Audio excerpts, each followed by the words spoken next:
Dear students, today we will start new chapter, section A, chapter 5.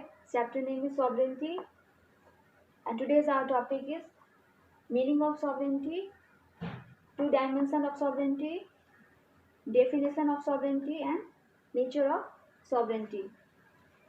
Sovereignty means supreme power. It is taken from Latin word superiorus, which means paramount or supreme. As such, sovereignty of state means exercise of supreme or paramount power. It is sovereignty which gives to the state a legal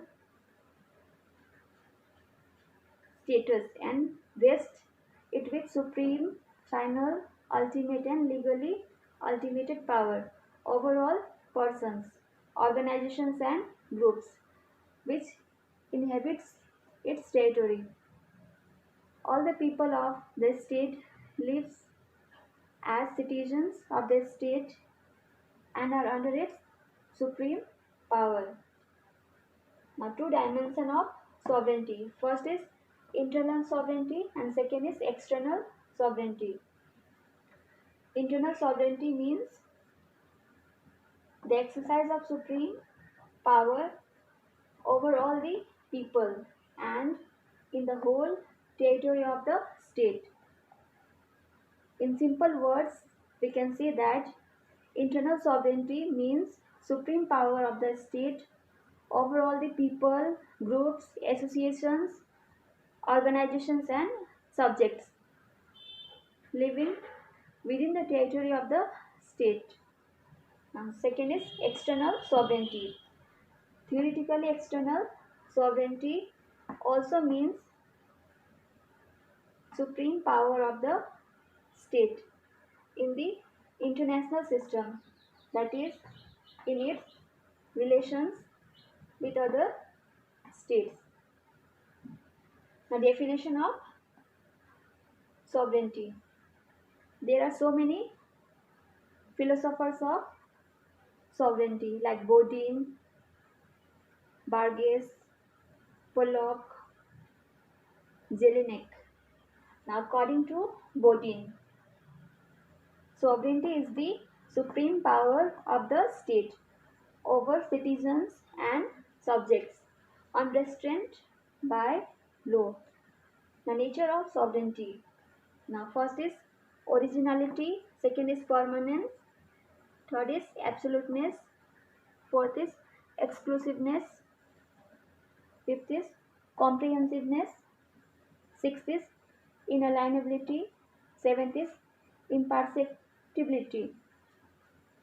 Now, first is originality. Sovereignty is the original power of the state. It is neither delegated by any association to the state nor the state derives it from any other source. It is self-created and self-made. Absence of originality means absence of sovereignty. Now, second is permanence. Sovereignty is a permanent element of state. As long as state exists, sovereignty also exists, and so long as sovereignty exists, state also exists. Now, third is absoluteness. So, all persons and places within the territory of the state are under the full and supreme power, that is, sovereignty of the state. It is the absolute and unlimited power of the state. Now, fourth is exclusiveness. Sovereignty of the state is all inclusive and all comprehensive supreme power of the state. State exercises sovereignty over all persons, their groups, and overall parts of their territory. Now, sixth is inalienability. State cannot separate its sovereignty from itself. Now, seventh is imperceptibility. Sovereignty permanently belongs to the state. Sovereignty belongs to the state, but the state may or may not use it for some time. Sovereignty cannot be seen, and yet it continuously lives as the chief property of the state.